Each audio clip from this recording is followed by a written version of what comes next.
Corey Calhoun's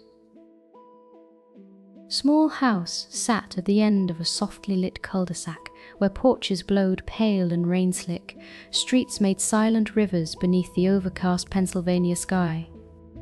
Each evening, he followed his peaceful routines, filling the kettle, adjusting the lamps so their warmth fell in gentle pools, and smoothing the old wool blanket over his favorite armchair.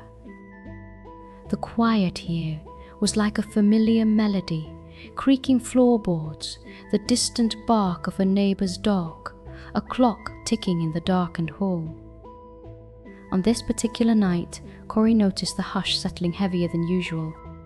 The house felt almost expectant, the kind of stillness that asks to be filled. Corey glanced at his bookshelf, then at the tiny glowing light of the new video doorbell beside the front door. Since buying it, he would come to trust its watchful eye with each package and passing breeze. But as he nestled into the armchair, mug in hand, a gentle, steady drumming began at the edge of his awareness, less noise than a feeling, as if someone or something was quietly waiting just outside. At that precise moment, his phone vibrated with an alert. Motion detected at your front door. The call had come softly, and Corey, drawn by a mix of comfort and curiosity, decided tonight he would step out and see what the darkness beyond his threshold might shelter. Corey rose from the chair, his blanket trailing behind like a cloak as he padded barefoot across the muted carpet. He hesitated at the front door, feeling the thrum of rain and the hush of the hour tremble through the glass.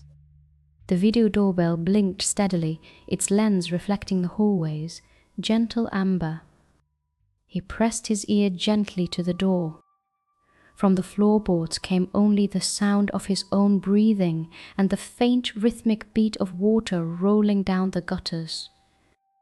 But the sense of presence lingered, neither cold nor fearful, but quietly curious.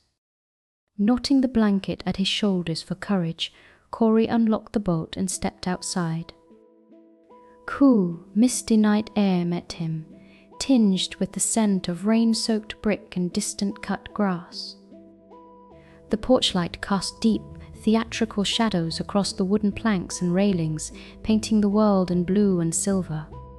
On the porch, a single paper crane rested beside the welcome mat, marbled with droplets yet perfectly folded.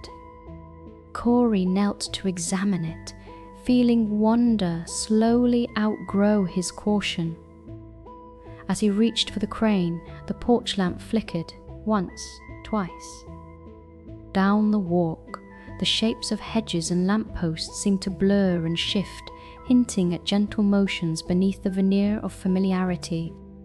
Cradling the paper token, Corey took slow steps onto the walk, drawn by a soft sound, a low humming tone carried on the wind, beckoning him to follow beyond the reach of his own porch light. Chorus steps led him down the path where suburban lawns transformed under the sleepy spell of the night. Each house, wrapped in quiet, gave off faint glimmers of lamplight through heavy curtains. Shadows coalesced between hedges and garden statues, but Corey felt only peaceful wonder, as if the world was holding its breath for his passing. He noticed as he walked that the hum grew clearer, resolved into a gentle melody both familiar and strange, a lullaby remembered from childhood but played now in unfamiliar minor keys. Corey followed the sound to the end of the cul-de-sac, where the rain thinned and silver puddles reflected half-clouded moonlight. At the curb, a stray orange cat appeared, pausing beneath a flickering street lamp. Its eyes shone wide and green, and when it mewed, Corey realized it was not afraid at all, only quietly hopeful. He crouched, offering the paper crane. The cat sniffed and nodded, making a soft, rumbling purr, before turning to walk along the curb, tail held high, clearly inviting him to follow. Drawn by curiosity and newfound company, Corey ventured onward. He passed the sleeping houses, each window like a small ship's lantern adrift in the noir ocean. Sometimes hedges rustled with the movement of unseen nighttime creatures, rabbits, gentle moths, or perhaps nothing more than the wind. Arriving at a vacant lot at the edge of the circle, Corey found an old iron lamppost, its light dim, haloed in blue mist. At its base, a collection of lost things had gathered. A single mitten, a copper key, a child's drawing, all strangely dry and undisturbed by rain. The orange cat leapt atop the pile and sat, gazing at Corey with an air of gentle importance, as if this quiet gathering of memory was the destination he would meant to find all along. As Corey approached, the cat meowed again, soft, rolling, as if to reassure. A hush held the vacant lot, letting the rhythm of distant rain and the low hum of the city sink into Corey's bones. He knelt beside the lamppost, peering at the little collection. The objects felt deeply familiar, not just for what they were, but for the memories they held. A mitten like the one he would lost as a child, a key reminiscent of the old family trunk, a child's sketch much like those pinned to his own fridge long ago. A cool, silvery wind tugged at his hair and the corners of the paper crane. Corey traced the lines of the drawing and, almost without realizing it, began humming the lullaby tune he would been following. His low song seemed to unlock something. The lamppost glow brightened imperceptibly, humming in harmony, while the pile of lost things shifted ever so slightly, revealing a tiny glass bead, clear and prismatic, refracting the blue and gold of the moody noir night. As Corey reached out, the orange cat pressed its head against his arm and closed its eyes, rumbling with warm, sleepy purrs. Picking up the bead, Corey felt a calming clarity sweep through him, as if the night itself wished him comfort, not answers. Content, Corey let himself linger in the quiet intimacy of the vacant lot. The orange cat, perhaps sensing his appreciation, began to nuzzle the scattered relics one by one, arranging the mitten and the drawing, curling its paw around the key, as if setting in place the final pieces of a puzzle. With the bead in his palm glowing faintly under the noir light, Corey felt the gentle burdens of recent days recede.